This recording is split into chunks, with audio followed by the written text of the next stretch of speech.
He says, it is now ready. This is Jesus saying, hey, I'm offering the kingdom.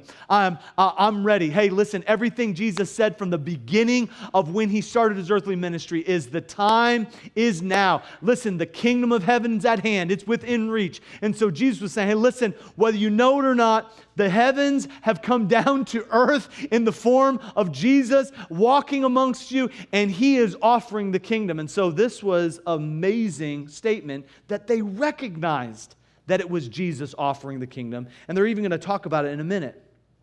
But then he says this, even though this great banquet was offered to these people, one by one, verse 18, they began to make excuse.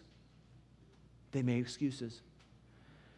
Now, the word make excuse is meaning to be released of a moral or a social obligation. So in that society, in that culture, you were obligated to go to a dinner if you were invited and it was already cooked and made and ready. And so they felt a social and an obligation to say, oh, I better go.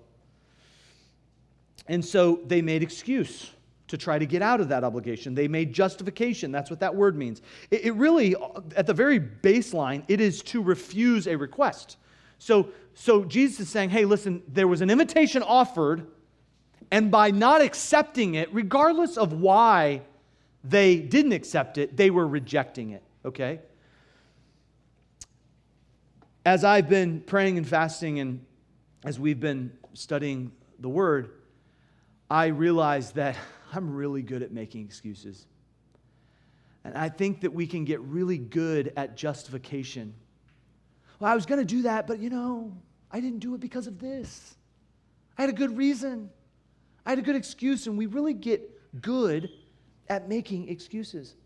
Paul David Tripp, an amazing author, he said, excuses are the language of self-righteousness. We'll talk about self-righteousness more next week. But grace silences those excuses because it tells the truth about us and welcomes us. So grace welcomes you, but tells you the truth about you and about your sin. And so I want you to see these excuses because I really think that this is where the rubber meets the road of our walk with God and our fellowship with Him and how grace transforms us. It empowers us through humility.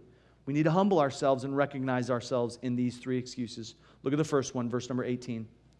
He says, I have bought a piece of ground, and I must needs go and see it. I pray thee, have me excused. And so the first one was, hey, I bought a piece of land. I mean, wouldn't you want to go see where you're going to build your house? I mean, this is, I'm curious. I want to see it. I mean, listen, you've bought something before, right? I mean, come on, you get it, right? I'm not going to come because, after all, you would want to see and so that's the excuse. That's the first one.